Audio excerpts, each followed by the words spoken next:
Gretchy, How are you, buddy? welcome, man. Thanks, mate. Where I want to start this podcast is every story has a beginning, right? Yep. And our childhood, the pivotal moments, the lessons really shape us into the men that we are today. And for you to look back on that, what are some of those pivotal moments or lessons that you feel have really shaped the man that sits in front of us today? Yeah. Obviously, you go through stages in life where you kind of look back on it and you say, "That's that's where I brought on this inspiration to progress to the next part of my life, to whatever." And it's a weird thing with me. Like, I think a major pivotal point in my life is when I was introduced to bodybuilding, and I mean not going to the gym. I mean bodybuilding as a sport. Sounds a bit cliche and a bit like yeah, airy fairy, but at the same time, being introduced to bodybuilding kind of introduced me to a purpose, like something that I really wanted to do, something that I could work towards and aspire to and make something of myself. Because I think before I was introduced to bodybuilding, there was a stage in my life where I was a little bit depressed because I had no direction. I used to literally work in a warehouse, hated my job, felt like I was stuck in a relationship that I really didn't want to be in, um, working at paying off a mortgage that for a house that in a suburb that I didn't want to live in. It was just a kind of shit time in my life. And bodybuilding, I remember going to my first show, watching a mate of mine, Johnny AJ, compete. Um, Mike Nyston, who's been a big inspiration in my life, who was my coach at the time, and anyway, he plays a pivotal role in a lot of things that happen in my life. But going to watch a show for the first time and leaving that show thinking, wow, that's what I want to do. That's something that I'm going to enjoy doing and something that's going to give me a purpose. That was one of the biggest moments of my life where it just changed me, because I remember waking up the next day excited because I had a goal. I had something to work towards where I never really had that before that. And how do you feel like you ended up in that, I guess, that predicament of working a job you hate, a house that you're paying off that you don't particularly want to live in, a relationship that you don't particularly want to be in? How do you feel like your life puts you in that position? I think doing the things where, basically doing things in life that you feel as if you're supposed to do. Like I had two Maltese parents who always kind of, the lessons we were taught were you need to get a good job to earn good money so you could get your house, get married, have kids, and that's it. So I was, Traditional way of life. yeah, and I was just ticking the boxes as I went along. Do you know what I mean? But I wasn't enjoying anything as I was going along. And times have changed now. You know what I mean? Like, I don't need to be in my early 20s to be married and start having kids like my parents were, I think, 19 or something. Do you know what I mean? So they were young when they first got married. And I think I was just following the traditional route of how your life is supposed to basically take place. But I hated it. You know what I mean? Like, I wasn't having fun on weekends. I wasn't doing anything that I felt like I should be doing at my age, because I was in a relationship, and I was working a job just to make ends meet because I was paying a mortgage that I really couldn't afford at that age. And yeah, and I'm not saying that every day of my life was miserable, but it felt like I wasn't progressing anywhere or doing anything that I felt like I wanted to do in life. And it's weird that bodybuilding kind of took me to a different trajectory to where I am today, because I was literally just going to that one show that kind of changed my mind and just kind of spend the rest of the events of my life moving forward. Yeah. I'm curious, as a kid or as a teenager, did you were going down the traditional route of ticking off all the boxes, but deep inside, did you have a feeling that there was something more, or you were destined for something bigger, or was it just tick off the boxes? Yeah, because I don't think I could never settle. I was never satisfied Hmm. with things, and I used to see people live luxurious lifestyles, and I'm not saying I live a luxurious lifestyle now, but I see people doing all of these things, and I used to think to myself, just because I'm a kid in Colin doesn't mean that I can't achieve those things, so I can't do those things. You know what I mean? So, um, yeah, it was there was always something inside of me there. I just kind of wanted something more. Like, I never settled for the position that I was in, and that's probably still ingrained in me now. Like, even with what I have now, I still want something more. I still want to keep having a project and ticking things off, and just never satisfied. But I think that's just a lot of people are like that. I think a lot of people don't like to settle and just sit back and be happy with what they have. It's not about being ungrateful, but there's always things to achieve in life, and putting yourself in uncomfortable positions to try and achieve more. I think it's just a man thing. Like, we always want to achieve and conquer, right? Well, I hope so, because my wife can't figure out why. I just can't just settle down and just be happy, but could be, yeah. I'm the same. Yeah. Like, life's good. Yeah, we have our challenges, but I'm sitting in this beautiful studio, and always I'm like, oh, what if it was bigger? What if it was better? Like, you're always chasing something more, and it's not that I'm not unsatisfied. I love this space. I love coming in here. It's my second home. But as a man, you always want to grow. You always want to evolve, because of what I said to you before around in society with men having poor mental health, and this is the basis of this podcast, because a lot of men don't have purpose. And if you go back to ancient times, for example, Rome, right? They were conquering the world. They conquered everything. What happened? They went down a path of transient actions, and everything burnt down because they lost that purpose. Yeah. As men, we need that purpose to fuel us to continue going forward. And as men in society now, we're given everything. We're not faced with a lot of adversity. We don't have the right guidance, the right role models, that a lot of men are going down this dark path and not coming out the other side because they don't have purpose. Yeah, that's right. They're not driven. Yeah. And it's interesting that for you, like, you had considerate, like, to other people in Western Sydney, you had a good upbringing. Yeah. My parents, yeah. No, I could never look back on my childhood and say that there was anything that I would change. Yeah. And then when we speak into bodybuilding, because I've spoken to a fair few bodybuilders, and usually bodybuilding is fueled from an insecurity. Yep. Did you have any insecurities, or was it just that lack of purpose? Then seeing bodybuilders like, oh, and now I have a purpose to work towards. I had my insecurities as a kid growing up. Like, I was a chubby kid. Yeah. But I don't think that was the reason why I moved into bodybuilding. I always loved training. I always loved lifting weights. I'll never forget the first day I stepped into a gym. I was probably about 5, 6, and I went with my mum, and she went to, it probably wasn't even like a proper gym. It was just some shitty little place in St. Mary's, and I wanted to have a turn lifting the weights, and I remember that. And it's always been ingrained in me to train. And I don't know whether or not that's just my obsession with, like, cartoons when I was a kid, like He-Man and then the Ultimate Warrior, who was a wrestler, stuff like that, who had massive jacked physiques. But it's always been ingrained in me to train, to improve myself physically. And not just for aesthetic reasons, not just the way I look, but to be healthier. And I've always wanted to eat healthy when I was a kid. I always wanted to train. So it wasn't so much insecurities that led me to that direction, but it might have been a small minor motivation. That, yeah.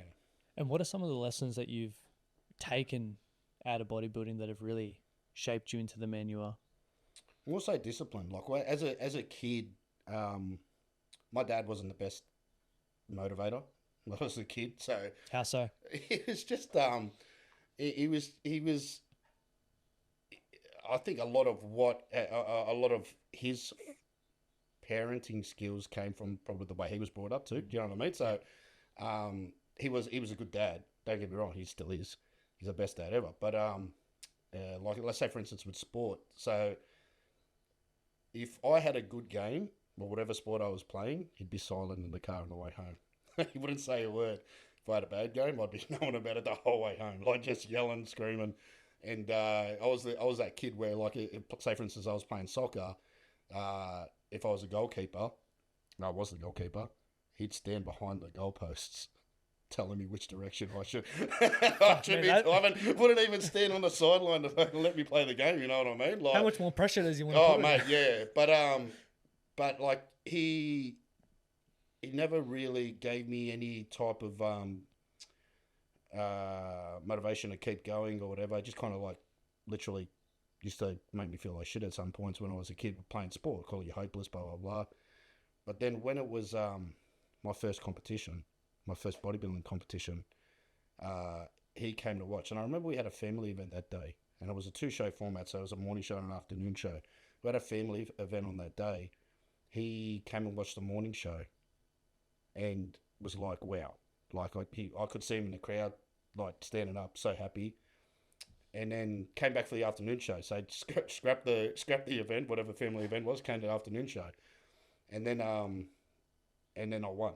So he was happy about that. I remember him texting my family at the time, my mum, my sister, who were at the family event. And anyway, and then got home that day after it had all kind of settled down, and he was sitting on the couch watching TV, and he called me, and then he's like, "Make sure you keep doing this." And I'm like, "Fuck, okay." Like, he saw that I finally achieved something that he was proud of, and that was probably the first time where I was like, "I'll make this guy proud." Like, and that was a massive motivator for me to keep going. Massive motivator. And I just, from there, just took it and did whatever I could with it. Do you feel like as a kid you were chasing your dad's, I guess, comments of being proud of you? Because for me, my dad's WOG as well. So it was like that tough love, have a high standard for you, not really motivating.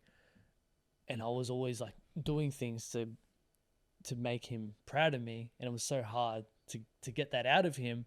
And it really puts you down as a kid too. But for you, were you chasing that as a kid? Yeah, I think I was. And it could, as in hindsight, could have went one or two directions as a kid. I could have probably got really depressed about it or kept on chasing it. So I wouldn't consider it a bad way to be a parent, because both me and my sister are living good lives, family, good jobs. We're doing well for ourselves. And so that type of parenting, I think has its place. Do you know what I mean? But I look at the way I dad to my 2 boys now, and I try to be a little bit opposite, where I'm a little bit more encouraging. But then in retrospect, I think, is this still the right direction to go? Do I need to give that little bit of tough love that my dad gave me to make sure that they keep that fire burning? They know that when they're doing something, my son started jiu-jitsu now. So when they're doing something, they're doing it at their best every single time to make sure that they get better. And then once they get to that goal, they look for the next goal and they try and get better again. So I'm obviously, whenever we're parents, my dad was a dad for the first time. I'm a dad for the first time. You know what I mean? It's not like there's a, it's not like you're got all the experience in the world as a father, because it's new throughout your whole life. You're parenting a 2-year-old, a 3-year-old, a 4-year-old, a 5-year-old. It's different ways of parenting the whole way through to your sons, whatever age they are. But so it's a lesson learned, and I'm still trying to figure that out at the same time for myself. So yeah, as parents, we're just doing the best with the tools that we have, right? That's right. Yeah. And what we know is the way that we parented. Yeah. And if we can take bits and pieces from that, and it's funny how we kind of go the opposite to what our parents kind of did for us. Like for you, it was like that tough love, and you're kind of going the opposite now, because as a kid you didn't get that. So like you try and give that to your kid. Yeah. And when I look at that, and I think a big reminder of, a big thing that I always remind myself about is, your parents gave you everything. Wait, I should say that. I'll take it back a step. So I want to give my kids everything that I didn't have when I was a kid. But that doesn't take away from everything that your parents did, because they're giving you everything they didn't have when they were a kid. And when I look at the way my parents grew up in Malta, they had nothing. They had 1 bedroom to fit 6 kids. And I've seen where they lived. Like, I've been there many, many years ago just to visit their homes of where they grew up.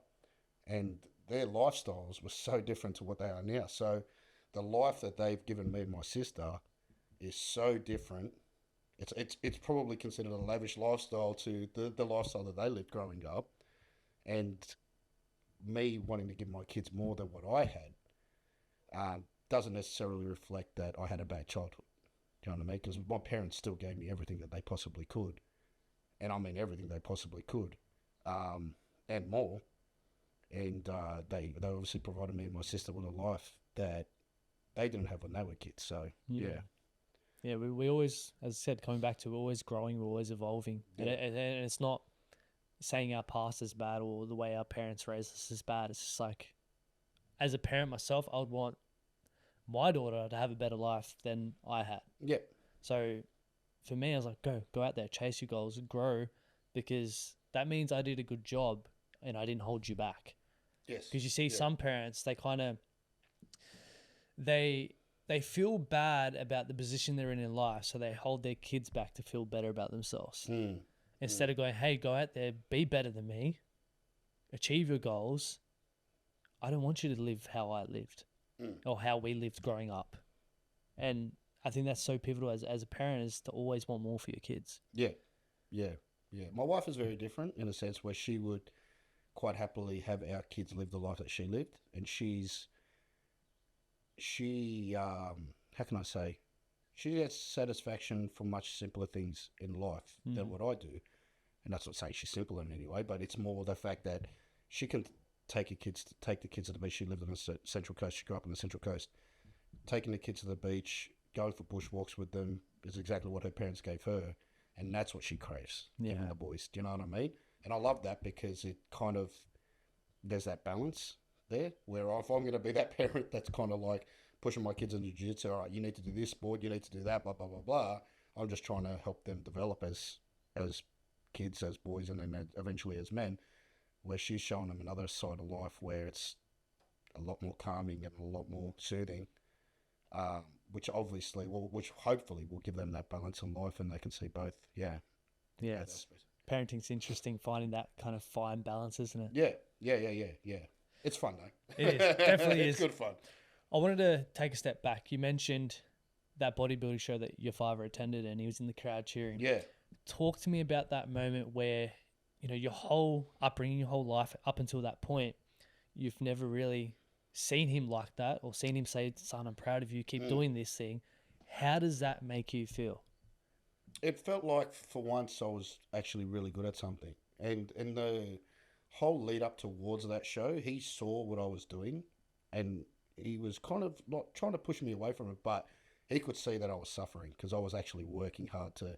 So it was my first ever show. I had no idea how it would affect me physically and mentally. But I remember working in a warehouse at the time. I was working in cold storage.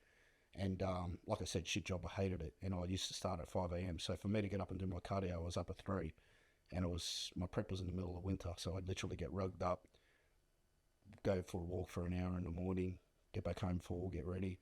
And he could see that I was suffering, the food that I was eating and the lack of energy. And he'd say, like, back in my day, bodybuilders never used to do this. But in my head, I kind of said, you don't know. Back in your day, bodybuilders weren't bodybuilders like they are today. And, so him seeing me suffer, and the whole time he was kind of like trying to steer me away from it. But then when I eventually reached that goal and actually did well on stage and then saw him happy, it was like, this is the first time I've actually stuck with something and followed through the whole way through. And this is the first time where I can feel like I'm actually good at this. And it's not like bodybuilding isn't a skill. Like, it's not a talent, but I've actually got the discipline it takes to get me to the end and then do it again and again and again. Where a lot of people that start bodybuilding don't have the discipline to get themselves through. They don't have the discipline to eat the food that they need to eat and do the cardio they need to do and not steer away from that. They don't have the discipline to follow the process necessary to do that. And I made sure that I did it because I just wanted to see that end goal. And then once I finally achieved it, it kind of gave me the motivation in other aspects of my life to stick through things right till the very end. And then getting his approval obviously made me feel like that, yeah, I'm finally good at something, and I learned a lot about myself at the same time. Do you feel like that moment where he essentially gives you approval for what you're doing, do you feel like that was the driving force that really kept you in the bodybuilding scene? Because a lot of people, we have our insecurities, or we're chasing something, and then we get it, and then we let it kind of, in a way, control us moving forward. Like, that motivation is what drags you to do bodybuilding, if that makes sense. Were you being driven or dragged? No, I was definitely driven. Yeah. I was definitely driven. Yeah. He came to pretty much all my shows after that. And then it did get to a point where he was like, all right, you've done enough now. And it was probably at a time in my life where I had done enough, and I had business and everything then. So yeah, but no, I was definitely driven. That was a big motivational driver for me to just keep making him proud, my family proud, my sister proud. My sister was one of my biggest supporters throughout my whole bodybuilding career. She was at every show. She travelled in Melbourne and seen me compete, and yeah, that making everyone happy and achieving something and having your loved ones proud of you was the biggest motivator, I think, at the end of the day for me. Yeah. When was your last show? 2018, I think. Oh, okay. Yeah. So you retired that long ago. Okay. Yeah. I wouldn't say retired. It's just because now. So we took over bodybuilding in Australia. Yeah, because you do the promoting and stuff. Yeah, so I'm a promoter in New South Wales, so it's a kind of like a conflict of interest if I'm going to compete at my Yeah, own show. okay. So I had to give away. My business partner Tony Doherty, I've mentioned to him a heap of times I'm thinking about making a comeback and I compete overseas, blah blah blah. But he's like kind of drilled it in my head. You're a promoter now. You're good at doing this. Let's just stick with this type thing. Yeah. What was that transition like? Obviously, bodybuilding played a huge part in your journey in the developmental of the man you are, but then to shift out of that, yes, you're still in bodybuilding, but you're not actually doing the bodybuilding itself. What was that? Was that did that take a toll on you mentally? No, not at all. No, I was lucky. Like I just, there's a million people that would love to be in the position that I'm in, because after you stop competing, there's not much left to be still involved in the sport unless you become a coach. But for me, I'm at every show. I run the show. I organise everything. I'm there at 6 a.m. putting plastic up on the walls, getting everything set up for the day, working on promoting the show leading up to the show. I'm more involved now than I ever was as a competitor. It's probably the most ideal way to transition after competing as a bodybuilder. Yeah. And then me taking a backward step, and I wouldn't say a backward step, but going back to competing would feel sort of like not a backward step, but I've done this, I've moved on to bigger and better things. What am I doing going back to this type thing? Yeah. No, that's good, because you see a lot of athletes, especially in rugby league, right, where they're just known as the NRL player, and then they retire, something happens to them, injury, whatever the case is, and they go through this huge identity crisis. It becomes their identity. That's the thing. And that happens to a lot of bodybuilders. It becomes their identities. And especially when their identity is a physical aspect. So people are used to seeing them huge, massive, and then they stop competing and they downsize. Whether or not they choose to downsize or they just stop looking after themselves, it affects them mentally, because they're known and they thrive with the fact that people know them as this big human being and this big presence every time they walk into the room. And it does. It affects a lot of people that I know that post bodybuilding. It happens straight after a show. I used to call it post comp depression, where people who choose bodybuilding as a tool to give them a purpose, where if they're unhappy in their life for whatever reason, they choose it as a tool to give them a purpose. They get post-comp depression, because once that goal is achieved, whether or not they win or not, but they've hopped on stage and that's their goal, they don't know what to do with themselves.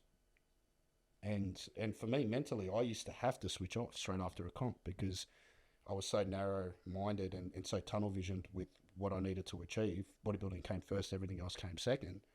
I needed to switch off, and I was like, I don't want to talk about bodybuilding. I don't want to think about bodybuilding for a couple of weeks at least, so I could just get back to normality and live my life and be happy and realise the things that I've missed out on, and make sure that I've got other things that in my life that give me purpose, not just bodybuilding. So I think that helped with that transition. But like you said, yeah, it happens to a lot of athletes. Yeah. And what advice would you give to any bodybuilders or athletes out there that are just going all in on their sport, which yes, you should, but I believe there should also be something else in the background that you could be working on. Like you see all the NRL players now, well, a lot of them, they have other businesses, which is awesome. What advice would you give to athletes out there? Because we just don't know when our career could get cut short. Yeah, for me, it was always a hobby. Yeah. So I always say, always treat bodybuilding as a hobby. And if it's a hobby, you can make model cars and obsess over it and make model cars the best thing that you ever do. Be the best model maker in the world. Same thing when it comes to bodybuilding. Be the best that you can possibly be, but make sure it always stays a hobby. It's not your life. Like, especially in Australia, and I'm talking, it's worldwide, but you're not going to generate an income to make it your main source of income, and you're not going to live a lavish lifestyle as a bodybuilder.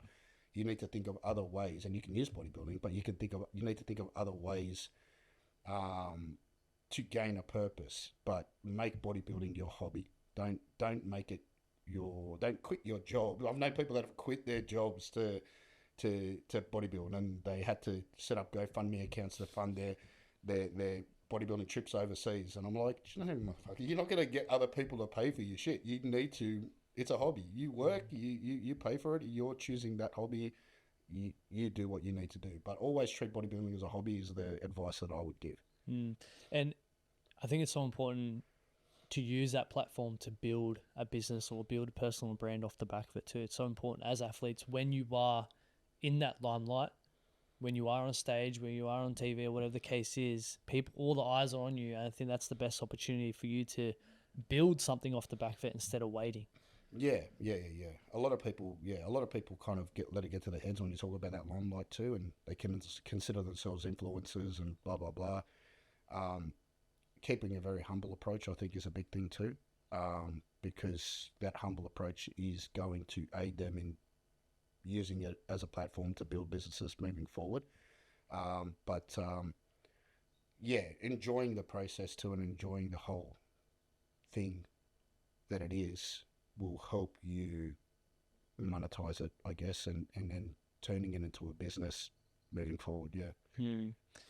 A big thing with bodybuilding, and you mentioned before, is like when you're prepping, your sole focus is on that prep, and you kind of got to shut off everything else. And so 2018, your kids weren't born then when your last show was? No. So you didn't have them as a priority, but you also had your partner. Yep. Your parents, your sister, friends and family. How do you go about, putting your sole focus into prep, but still maintaining those relationships, not losing them? Yeah. See, with my wife, that was kind of towards the tail end of my bodybuilding career. So when I met my wife, I kind of learnt by then to be able to separate things. But I think the biggest lesson that I learned was no one's forcing me to do this. I choose to do this, so why should I take it out on everyone else? If I'm tired, if I'm hungry, if they're eating food in front of me, I'm not going to get angry at them. That's what I used to do. I used to lose my shit. I'm like, you know what I'm doing. You know that I'm bodybuilding. Why are you eating that food in front of me? Like, who am I to say that? Do you know what I mean? And I see a lot of people do that now. I chose to do it. It's up to me to do it. If I'm going to eat fish and veggies 6 times a day for 16 weeks, that's my choice type thing. So they're the lessons I learned, and that made it easier for me to maintain those relationships, but it was a learning curve. And I was no way like that from my first comp. Second comp, third comp, wasn't that like that at all, but I started to realise things as I went along. And then that's probably part of the reason now why I won't compete, because of my 2 kids, because I knew that my wife, my parents, my sister, work colleagues, they're adults, so they know that I was acting a certain way because of what I was doing, where your kids don't know that. So if I get home and I'm grumpy and I crack it at them for no reason, they don't know that I'm like that because I'm depleted or because I'm tired because of what I'm doing for the sport of bodybuilding. They don't know. They just look at my dad. They just look at their dad and they think, why is he angry at me? They're not going to understand that. So that's a big reason why I wouldn't do it now, just because I wouldn't want to be that way with my kids if I'm feeling a little bit depleted. And yeah. I want to ask you this, do you believe, I know you promote bodybuilding and you've gone through the whole journey, but do you believe the sport of bodybuilding is actually healthy and sustainable? If you do it the right way, yes. When you say sustainable, Like you're going through the prep, so you're depleting yourself, stepping on stage, and then a lot of people rebound, and then going through the prep, and then it's just like a cycle that they go through. yeah, you can do it in a healthy way. There's definitely healthy ways to do it, and there's definitely unhealthy ways that people do it. And I see a lot of unhealthy ways people do it. Getting a coach that knows what they're doing, and I'm not talking about a coach who's competed once and it's just going to copy their diets Yep. that they've been on and then pass it on. Sorry, do you have tissues? Oh, Yeah. do you mind if I just Yeah, quickly- all good, sorry. bro. Ah, I should have stopped there. I've got the worst sinuses.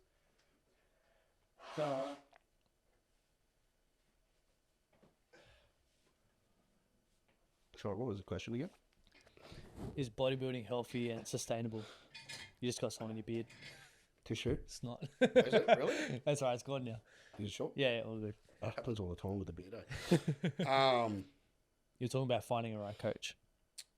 Yeah, so bodybuilding is definitely, it can be healthy as long as you're doing things the right way. When it comes to using PEDs and everything like that, people don't do the right thing and obviously put themselves in an unhealthy bubble when they don't know, where they get the wrong advice and so forth. But finding a coach that definitely knows what they're doing and what they're talking about. And it is hard because there's so many coaches out there, and there's only a handful of coaches that I would ever recommend to anyone as someone that could take a healthy approach to the way you approach your prep. But a lot of people do take it too far, and they do compete show after show after show after show, which I wouldn't recommend. I would say 2 shows a year max. Even that's pushing it. I used to do 1 a year, and that gave me enough time to grow in an off season and then have a bit of a break and give my body a break. But it is taxing on the body, definitely. So it wouldn't be something that you would do over and over and over again for a long period of time. And advice for teenagers out there that, you know, they love going to the gym, they want to build their physique, they may want to step on stage, yet we've all been there and been in that environment where you're in the gym and then people are like, oh, do you want to take this? Performance enhancing drugs. And a lot of teenagers are going towards that. And even myself, I had experience, not from a bodybuilding point, but from, I felt like I needed to go down the path of steroids to improve my rugby league game. Yeah, wow. Because I was naturally like really skinny. Every coach was Yeah, like, you're the skinny yeah. kid, like you need to beef up. And I thought, fuck, I'm eating all this food, I can't grow. I didn't have any knowledge on any of this stuff. And then I just found steroids and started taking steroids, and I grew like 10 kilos over a course of 6 months, all water weight. I was like, so unfit, so unhappy, and I was like, I thought this is what I needed. Yeah, it's total opposite. You just need the right people to educate you on what you need to do. And at that age, when you're a teenager, you have all your natural testosterone. Like, use that to your advantage. So what would you say to those teens out there that they're kind of lost? And I know you said find a coach, but the gym scene where it is kind of full of gear. Oh, look, as a teen, I reckon that's the worst thing you could do to your body. Yeah. As a teen, like I was so paranoid before I even thought about it. Like, you know, either to the point where I went and got sperm frozen because I didn't want to be in a position where, I was paranoid. But I do see, age is a massive thing. And like you said, when you're a teenager and you've got such a high natural production of testosterone, you're basically shutting down to take it synthetically. That's probably the worst thing you could do for your body and your physique at that age, because if you shut down your natural your natural production of testosterone at that age, and then you stop taking gear, it's not going to come back. I didn't know anything about PCT. Well, even PCT is something that people do a lot where they probably don't necessarily need to do it, because it kind of, again, synthetically, you're trying to boost your natural production when you could just wait and let it boost itself naturally. But that's what I mean. Like, just taking drugs and then taking more drugs to get your body back to normal kind of doesn't make sense. You know what I mean? Especially at that age. So if you're a teenager and you're just starting off in the gym, that's the last thing you should be thinking about. Literally the last thing.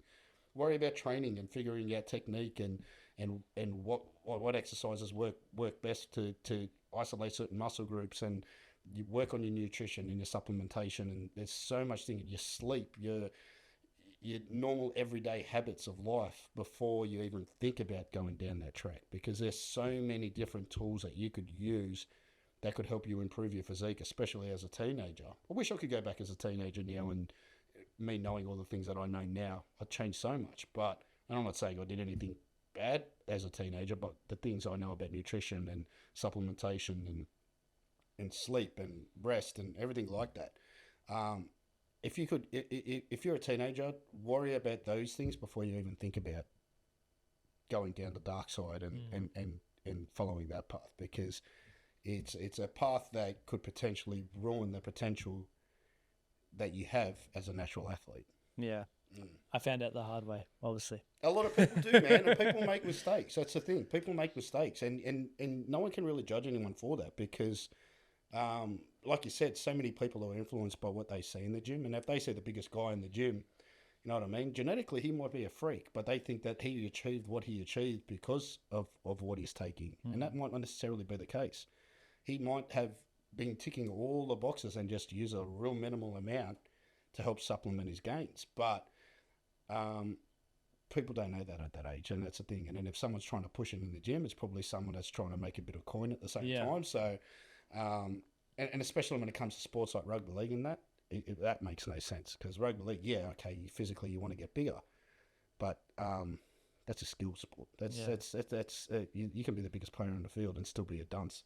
Like, it doesn't mean that you're going to be a better rugby league player. There's so many different things in that sport that I would focus on before getting bigger.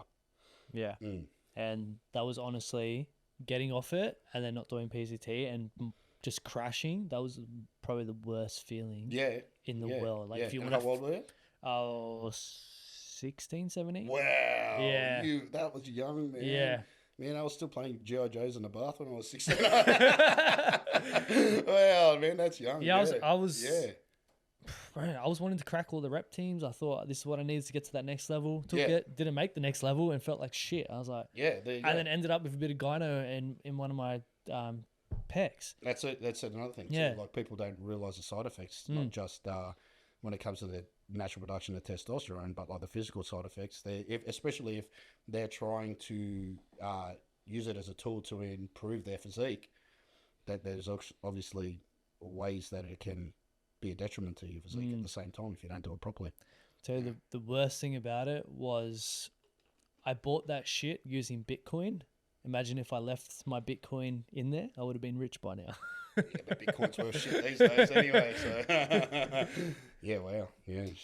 Man, I want to dive into family, because I know family is a massive part of your life. You just go through social media and your kids, your wife, your parents, everyone's on there. Why is family so important to you? Family's everything at the end of the day. Family for me is why you do what you do. Why I try to be successful. Like, if I didn't have family, I wouldn't care so much about how much I earn as an income, or how much money was in the bank, or whatever. It's just, for me, family is everything. So everything I do is for my kids and for my wife. I try to give back to my parents. My parents now obviously at an age where we got to look after them as much as we can. So my sister's on the same page with me here, and we want to make sure that we can provide for them now, as like they provided for us when we were kids. But family's everything, and if you don't look after your family, if you focus on yourself and ignore the needs and the wants of your family, then what kind of life are you living at the end of the day? That's what brings you happiness. You know what I mean? They're the people you turn to when you're in your darkest moments of your life. So, and yeah, my kids make me, waking up in the morning and seeing my kids is the happiest part of my day. Like, I love it. Yeah. What's it like being a dad to two little boys? Yeah, good. They're a handful, that's for sure. The youngest one's a handful. But yeah, it's the best. Like, I always wanted boys, obviously. I'd love a little girl one day, but I don't think my wife will ever want to have another kid. But having two boys and seeing the way they are. I never had a brother. It was only really me and my sister. Well, not really, but it was only me and my sister growing up. So I always imagined what it'd be like to have a brother, and I see that now in my two boys. So yeah, they're obsessed with each other. They fight, but they love each other. And as soon as one of them wakes up, Levi's like, "Where's Kai?" And vice versa. Can we go wake Levi up? It's awesome to see. Mm-hmm. Yeah. It's good that they have that relationship, that Yeah. strong bond. It's so important from a young age to develop that. I'm curious. We spoke off air before around, obviously when you have your first child, your sole attention is on that little one, and then you bring another one into the equation. How does that dynamic affect the relationships? For me, having both kids was probably different to most people when they have kids, because both my kids were born around the whole COVID time. So Kai was born in March. A week later, we went into our first lockdown. And I had my gym then in Chullora that went into lockdown. We'd only been open for 6 months and then had to shut the doors. So having Kai, there was a massive distraction in the background with business at the same time. I was freaking out. I didn't know what was going to happen. No one knew what was going to happen at that time. I didn't know what was going to happen to business and an income, with how I was going to provide. So I kind of went into survival mode at the same time, and really didn't enjoy the time as much as I possibly could having a newborn, because we were just stuck in a world of so much uncertainty at the same time. And then when Levi was born, same thing. We're in a lockdown. So it was right after a lockdown, I think. So I think more so when it comes to the attention that we possibly could, I don't think I could have. I don't think I gave them as much attention as I possibly could have. But in hindsight, look, even for Kai being in lockdown, I spent a lot more time with him. So in hindsight, I probably had more time to pay attention to him. But having a second is definitely different, because that second child is never going to know what it's like to have their parents' sole attention, because there's always another kid there. Where with Kai, he's experienced that, so having a second child, we need to make sure that we still gave Kai as much attention as what we're giving Levi, to make sure that he didn't feel like anything was different. Does that make sense? Yeah, it does. Yeah. Does that answer your question? Yeah, it does. Because as kids, all they want is your attention, right? Yeah. And then, so the oldest is Kai, right? Mm. Yeah, so Kai's had both of your attention for 2 odd years, and then you bring little Levi in, and then obviously the baby needs the most attention, and it's like, fuck, what about my love? So it is a fine balance, and that's a big thing, because me and my partner want to try to have another kid at the end of this year. So, and we've spoken about like how's this dynamic gonna work, because for 2.5 years, well, by the time the next one's born, with 3 years, our daughter's had all our attention, to then now bring another child into the equation. It works itself out, but Levi was a difficult baby. So if I told my wife we're having another kid and they were going to be anything like Levi, she'd probably have a panic attack in the corner of the room, because Levi was just nuts. He had a really bad acid reflux and colic, so he was crying every single night. So we kind of tag teamed it in a way, where I would give my attention to Kai when she was forced to give her attention to Levi, to comfort him and make him feel better. And I think as if you've got a good partner, you organically start to tag team things like that and work together to make sure that you're giving both kids the attention that they need at the right time, to make sure that, like you said, one of them doesn't still start to feel as if they're not getting the love from their parents that they want. And your partner is Ashley, right? Yeah. She obviously plays a huge part in your life. Yeah. How has she helped you develop into the man that you are today? More her support, I think. She knows what I'm like, and she's figured me out pretty well, but she knows what I'm like when it comes to achieving things. And she knows how bored I can get. So me, I'm a school teacher, so she knows that me being a school teacher wasn't going to make me happy. So she was always supportive in me trying to achieve other things and do other things in life, where we had that security in our life with me being a school teacher. It's a 8 till 4 job. I have school holidays. I can look after the kids on school holidays. In hindsight, it's a great job to have, but it bored me. And having her support to step out of my comfort zone to achieve other things in life, I think has been the biggest thing. with having a partner like her. Yeah. And you mentioned like she's religious. Yeah. She's a woman of faith, and you not so much in terms of like the same level as her. How does that dynamic work when now you got two little boys, and what do you teach them? What do you instill into them? So look, for me, religion is religion, and it's a hard thing because it's a hard thing to kind of say and not disrespect anyone, but I do believe that there's something out there, but I'm happy to say that I don't know what that is. Where so many people in religion are so hell bent on saying this is what it is, but no one knows at the end of the day. No one knows. And I want my kids to be okay with questioning things and not knowing things. And that's all it is. She still teaches them, she's a Christian, so she still teaches them Christianity side of things, to pray. And I'm okay with that because at the end of the day, it doesn't matter if you follow the Bible, the Quran, or whatever it is.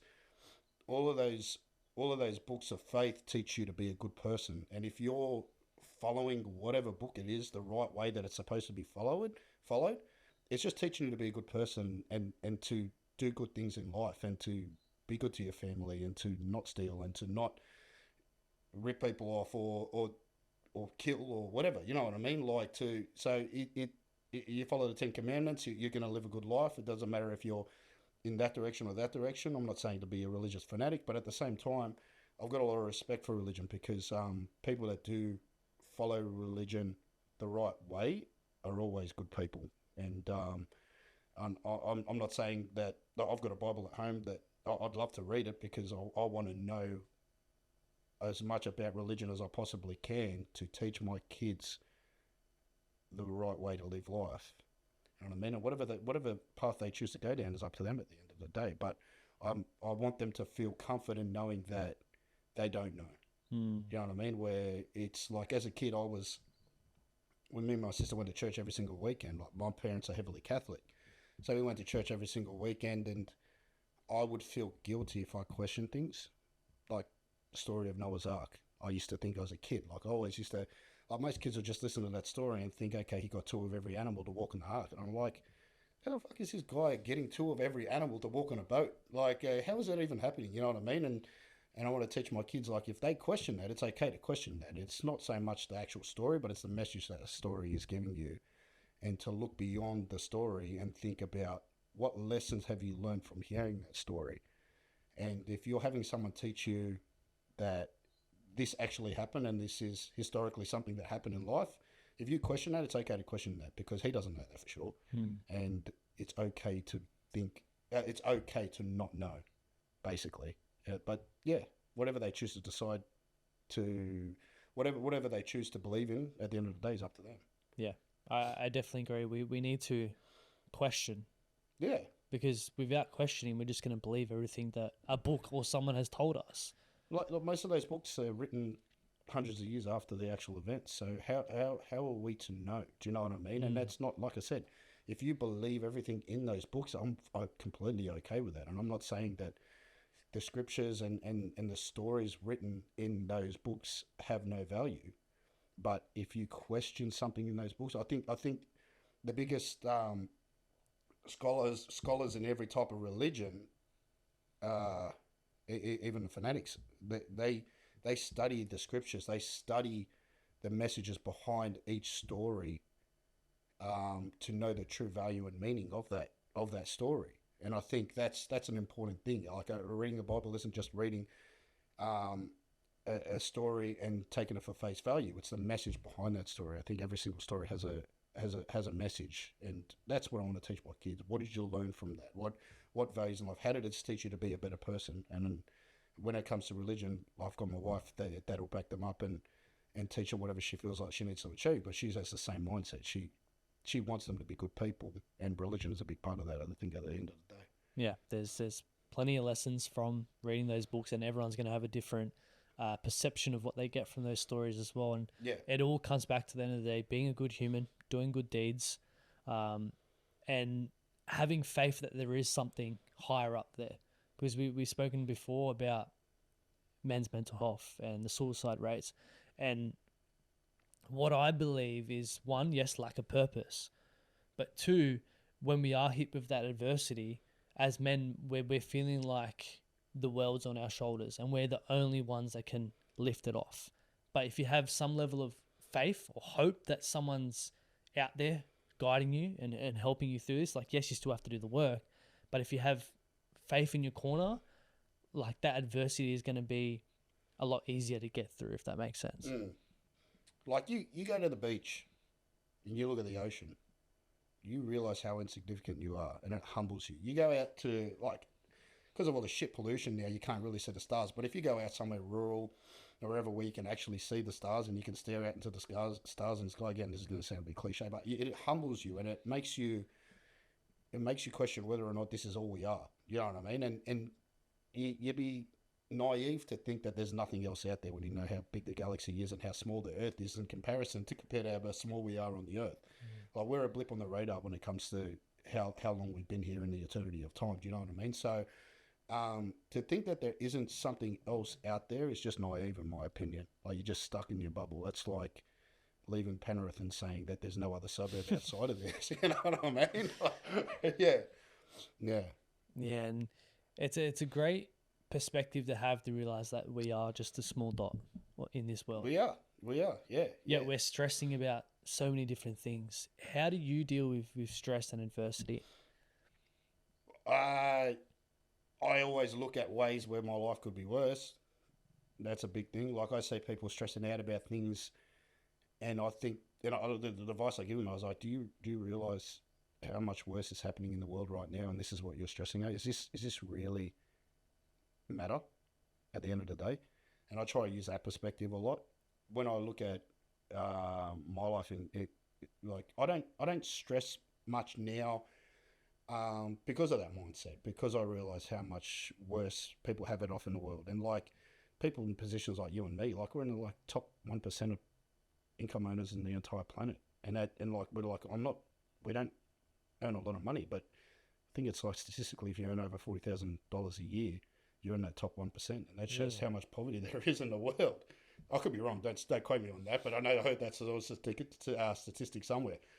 And I look at how lucky we are, like, to have a roof over our head, to have food on the table every single day. Yeah, there's shit things that happen, with petrol prices and electricity going up, and we're getting ripped by the government every single day. Walk out of Coles, 4 bags of food, it's like $200. It's shit, but, like, people complain about the cost of food, but they're still eating. Just be grateful that you're able to eat, that you're able to go down the road where people in the world can't get access to food. Like, you look at what's happening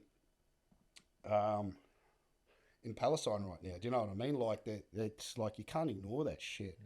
And people don't like to see it on their social media, but I watch it because I kind of use it as a tool to remind myself that this shit still happens in the world. You know what I mean? Like, it's like, we think that everything's okay when it's not in certain parts of the world. And we're lucky to live the lives that we live, where people just take it for granted every single day, take it for granted, and get the shits at the stupidest, most insignificant things in life, when so much worse could be happening. So much worse could be happening. And so much worse could happen to us like that. Just like that, our lives could turn around. Like, look at what happened with lockdowns and COVID. That's why I never like to call myself successful, or I'd never look at the word successful as a thing, because success can be taken away from you as quickly as that. And people that had successful businesses had them shut down to the point where they couldn't open the doors again, just like that.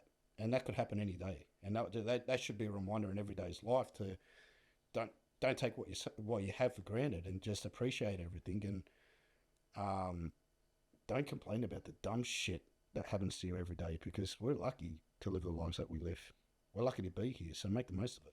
Yeah, I remember speaking with Ahmed Harachi, and he says every day we're dodging landmines. There's landmines that all around us, right? And we don't know when that day is going to come where we step on a landmine and something happens to us, to our loved one. We just don't know. And he's dealing with death every day. He's burying babies, teenagers, everyone of all different ages. And it really, that conversation with him, and I know you've had countless conversations with him as well, it really puts life into perspective that we just don't know when that day is going to come.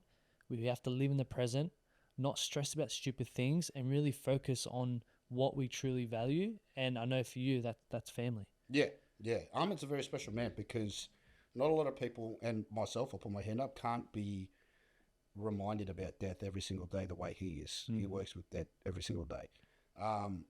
For me, that would be depressing. But he, again, like I said, is a special person, uses that as a way to motivate himself to not take things for granted and to feel blessed that they wake up every single day. And like you said, it could be taken away from us just like that. So I try to cherish every single moment with my kids because I know how easily it can get taken away. And I want to cherish those memories. Like, my son was asleep on my bed the other day, and I just, like, instead of waking him up, I go, I'm just going to watch him until he wakes up. And I just laid there and then watched him wake up. And I know that's going to be a memory that I'm going to have forever, to watch him wake up one day, because he's going to be older one day, you know what I mean? And it's going to be a bit fucking creepy if he's 18 years old and I'm watching him wake up in bed. But they're little things that I cherish now, and little things like that have meaning. Yeah. What are some of the lessons that you want to instill into your two boys? A lot of what we've talked about. Don't take things for granted. Work hard towards your goals. If you start something, don't stop, basically.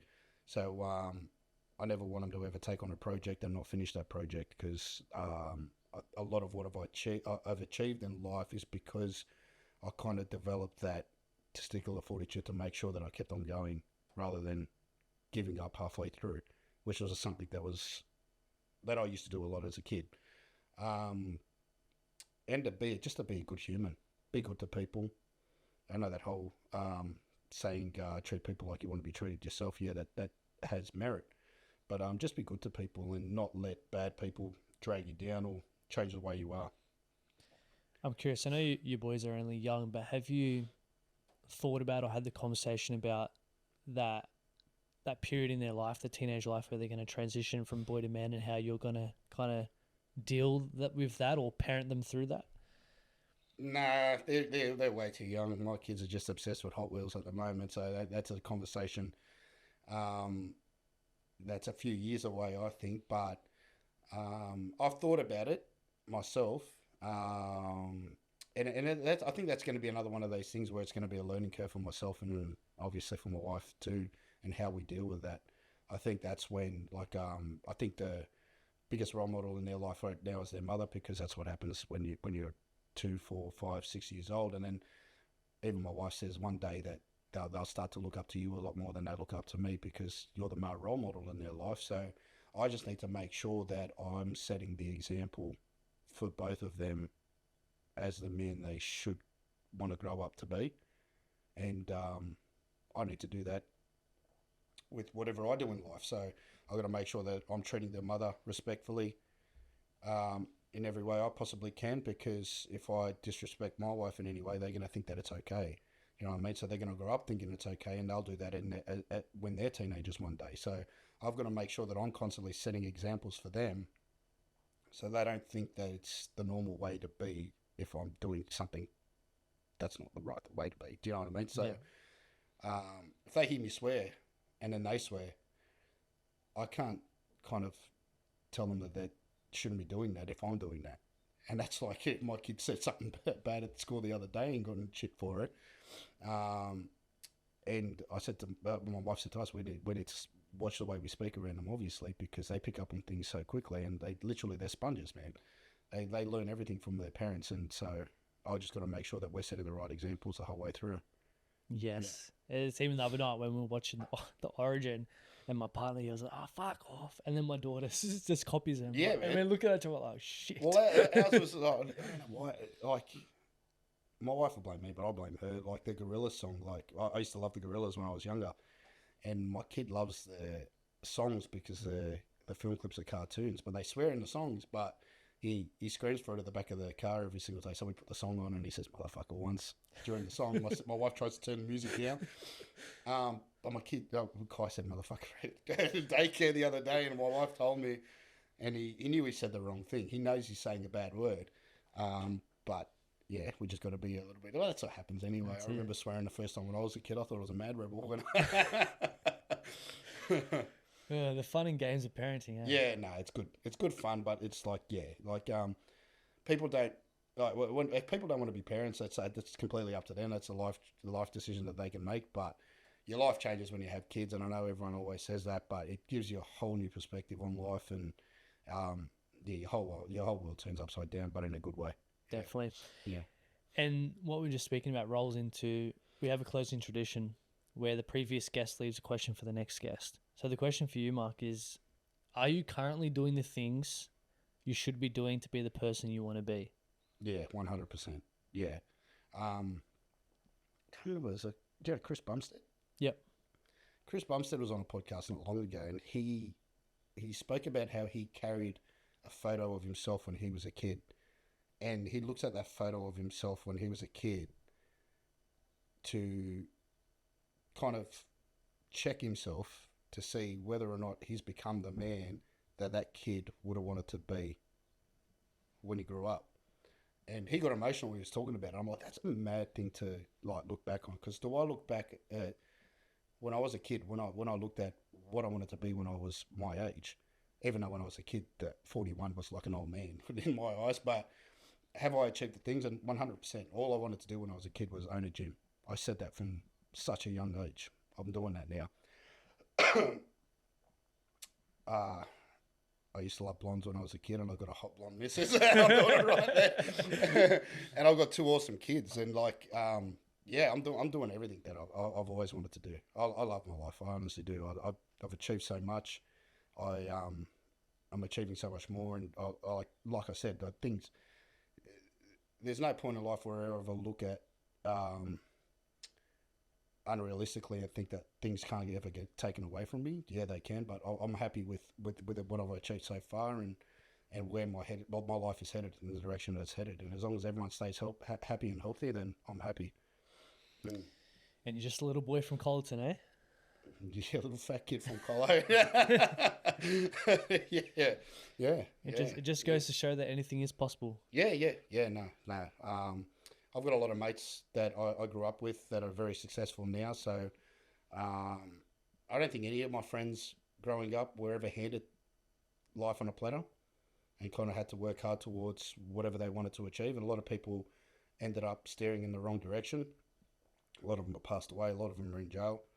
And a lot of them are successful business owners now. So I think the way we grew up back in Colleton, and I'm not saying it's the Bronx in any way, but it is a little bit of a rough area to socio-economic. Like you grew up in Plumpton yourself, so it's very similar. The way we grew up kind of taught us a lot of lessons, and we could have either went in one of two directions. And the people that went in the right path have ended up very successful, happy people with families, doing well for themselves. And I think having not a rough upbringing, but having an upbringing where we're not handed life on a platter, like I've already mentioned, teaches a lot of valuable lessons in life. Definitely. Yeah. Definitely agree. Mark, thank you so much, man. This has been a very interesting conversation. I hope you've enjoyed it. Yeah, definitely. For all the listeners, where can they find you and support everything that you do? Yeah, just on my Instagram, Mark Grech. Pretty much, but like you mentioned before, just post family pics now, kid pics. But my gym, World Gym Marsden Park, opening another one soon. Location to be announced very soon. But come in, say hello anytime you like. If you're listening to this podcast and you want a free visit, just drop the name of the podcast and come along. Awesome. Too easy. Thank you guys for listening, and we'll see you guys in the next one. Thanks, guys.